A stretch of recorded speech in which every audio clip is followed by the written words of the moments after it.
New Zealand के खिलाफ test मुकाबले में एक समय ऐसा लग रहा था कि न्यूजीलैंड की टीम अब 500 रन तो बना करके ही मानेगी। टॉस जीतने के बाद पहले दिन पुणे के विकेट पर बल्लेबाजी करते हुए ऐसा लगा, जिस तरीके की शुरुआत न्यूजीलैंड की हुई थी, तो लगने लगा कि आखिरकार अब ये टीम पे फिर से एक बार 500 के पार जाने वाली है। लेकिन तभी 60वें ओवर में पारी के कुछ ऐसा होता है जिसने सारा का सारा काया पलट ही कर दिया और पूरी टीम दहशत में आ गई। नतीजा यह हुआ कि जो टीम एक समय 500 बनाने जा रही थी वो अचानक से 259 रनों पर ही सिमट गई। सुंदर ने ऐसा तहलका मचाया मुकाबले में कि पूरी की पूरी टीम न्यूजीलैंड की हैरान और परेशान रह गई। तो आखिरकार वो 60वें ओवर में ऐसा क्या हुआ, क्यों 500 रन बनाने की तरफ बढ़ रही न्यूजीलैंड की टीम अचानक से 250 के आसपास में सिमट गई है और भारतीय टीम इस वक्त काफी मजबूत स्थिति में नजर आ रही है। सब कुछ बताएंगे आपको इस वीडियो में, तो वीडियो को पूरा देखिएगा।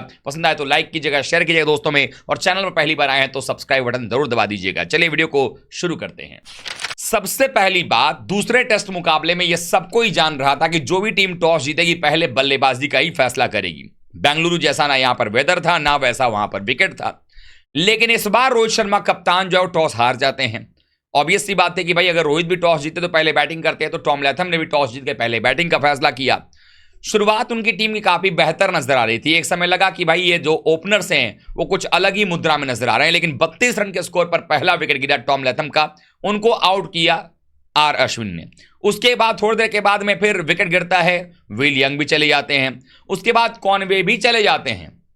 लेकिन एक समय ऐसा था कि लंच तक 92 पर 2 विकेट पर 92 रन बनाने वाली टीम के पास में कॉनवे और रचिन रविंद्रा की सेट जोड़ी मौजूद थी। और ये वो दोनों बल्लेबाज थे जो पहले टेस्ट मैच के अंदर में कॉनवे 90s में रन बनाकर के आउट हुए थे, रविंद्रा शतक बनाकर गए थे, और इन दोनों के बीच में एक भागीदारी जो है 50 रन पार्टनरशिप जो है पूरी हो चुकी थी। दोनों बड़े इत्मीनान से आगे बढ़ते चले जा रहे थे।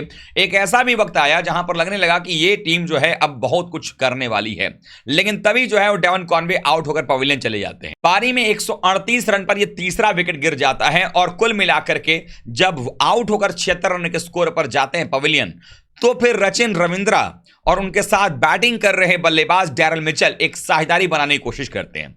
एक समय लगने लगा कि अब ये जोड़ी जो है वो सेट हो चुकी है, डैरल मिचेल के साथ पार्टनरशिप बढ़िया बनने लगी थी, और सबको इस बात का कहीं ना कहीं इल्म था कि बेंगलुरु के मैदान पर जिस तरीके से टीम साउदी के साथ मिलकर रचिन रविंद्रा ने ना सिर्फ अपना शतक पूरा किया था, बल्कि पूरी टीम के लिए एक तरीके से भारत के खिलाफ में वो खड़े हो गए थे और 233 पर 7 से टीम को 400 के पार लेकर गए थे। कहीं वैसा ही काम यहां पर ना कर दें।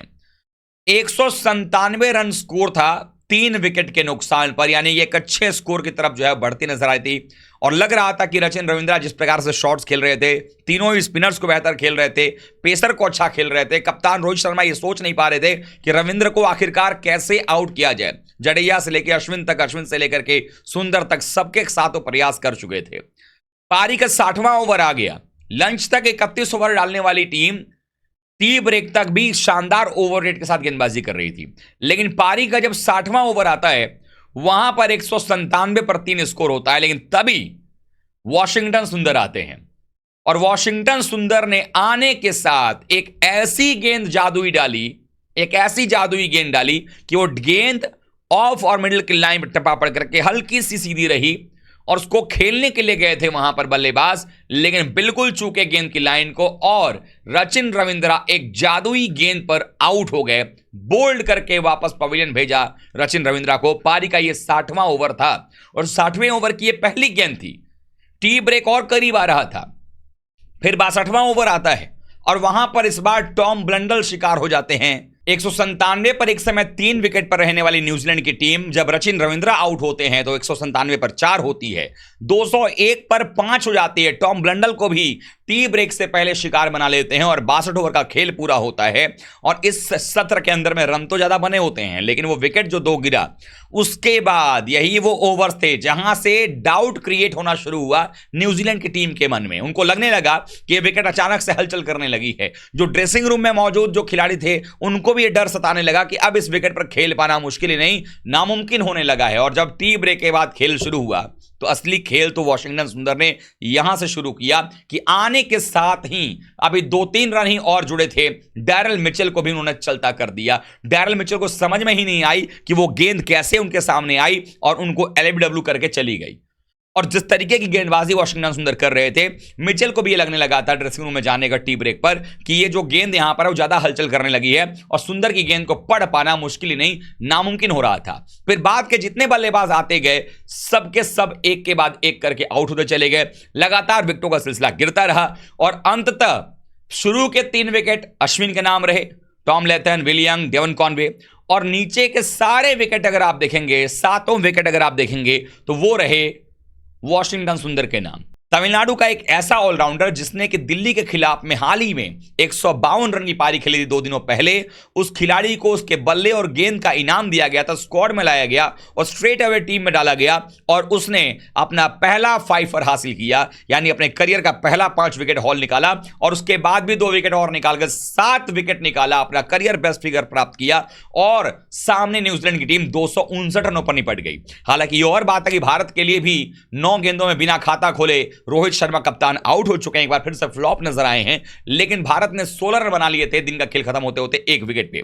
लेकिन जिस तरीके की बैटिंग भारतीय टीम के पास में अभी बची हुई है, गिल और जायसवाल क्रीज पर हैं, उम्मीद यह किया जा सकता है कि जो 500 की तरफ न्यूजीलैंड जा रही थी, जिसको कि रोका सुंदर ने अपने 7 विकेटों से, जैसा नाम वैसा काम करके दिखाया है, 259 रन को भारत पहले कम करेगा, खत्म करेगा लीड को और फिर एक ऐसी बढ़त लेगा जिसके बाद न्यूजीलैंड को हो सकता है कि भारतीय टीम पारी की भी हार देती नजर आ सकती है। हालांकि क्रिकेट में कुछ भी कहना असंभव है, लेकिन पहला काम भारत का होगा, भारतीय बल्लेबाजों का, कि जितने रन न्यूजीलैंड ने बनाए हैं पहले उतने रन बनाया जाए और फिर देखा जाए कितने विकेट भारत के पास बचते हैं और कितना रन हम और बना सकते हैं, क्योंकि ये विकेट जैसे जैसे दिन का खेल बढ़ेगा वैसे वैसे ये विकेट स्पिनर्स के लिए और फ्रेंडली होगी। ये विकेट पर बैटिंग करना स्पिन के खिलाफ में और मुश्किल होगा। पेसर्स को उतनी मदद नहीं है, लेकिन स्पिनर्स के लिए इस विकेट में बहुत कुछ हासिल होने वाला है, जो कि पहले पारी में दोनों ऑफ स्पिनर्स ने आकर के 10 विकेट निकाले हैं, सुंदर ने भी 7 विकेट, 3 विकेट अश्विन ने।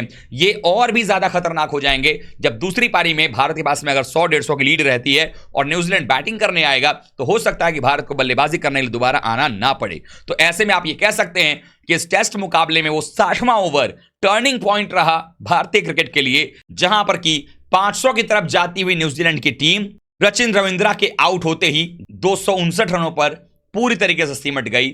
197 पर 3 से अगले 62 रनों में ही 7 विकेट गिर गए और अगले 7 विकेट जो 62 रन पर गिरे वो 7 विकेट निकाले थे वाशिंगटन सुंदर ने। तो सुंदर का सुंदर कारनामा आज नजर आया और ऐसे में हम उम्मीद कर सकते हैं कि बल्लेबाजों की जो बारी है उसको भी वो अब करेंगे, बल्लेबाज भी रन बनाएंगे। और अभी तो सुंदर की भी बल्लेबाजी आनी बाकी है, जिसके दम पर वो ऑलराउंडर के दम पर टीम में भी आए हैं। 152 की पारी रणजी ट्रॉफी में थी, अब यहां भी उम्मीद करेंगे कि अगर मौका मिले तो पूरा समय भारतीय टीम के पास टेस्ट मैच में है, जितना ज्यादा रन बना सकते हैं उतना बनाएं और उसके बाद फिर न्यूजीलैंड को आमंत्रित करें बैटिंग करने के लिए और फिर उनको पारी की हार देना ज्यादा उचित रहेगा। आप लोग क्या सोचते हैं कमेंट करके बताइएगा। वीडियो को लाइक करिएगा, शेयर कीजिएगा, चैनल सब्सक्राइब नहीं किया जरूर कर लीजिएगा। मिलते हैं एक बार फिर से, तब तक आप सभी का बहुत बहुत धन्यवाद। थैंक यू सो मच दोस्तों।